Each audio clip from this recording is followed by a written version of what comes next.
Chapter 7.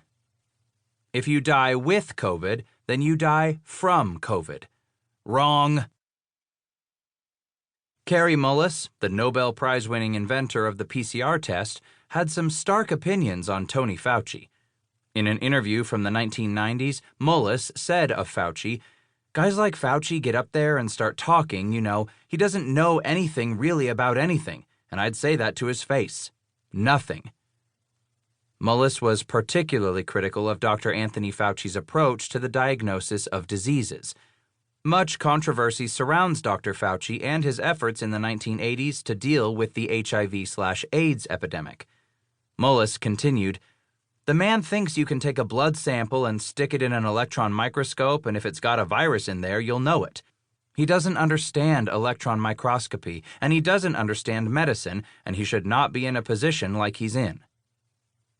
Certainly, the decision to use the extremely sensitive PCR test array to find COVID viruses will go down as one of the worst decisions of the pandemic.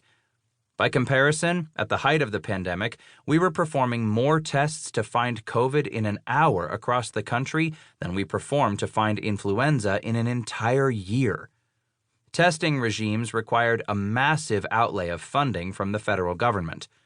The initial amount allocated was $12 billion from the CARES Act passed by Congress, but additional funding of $75 billion has been allocated for future testing. Based on these expenditures, we will be testing Americans for COVID well into the next 2 decades. PCR tests are extremely oversensitive. Every point of this industrial testing approach was approved under an Emergency Use Authorization, EUA, which meant that certain steps, quality assurances, and standard operating procedures were streamlined or dropped altogether. Lab technician qualifications were shifted to address the volume of workers needed to deploy these systems. Huge financial windfalls were granted to companies willing to take a risk in this speedy environment. As we mentioned above, the cycle threshold settings were placed to capture the widest possible set of cases.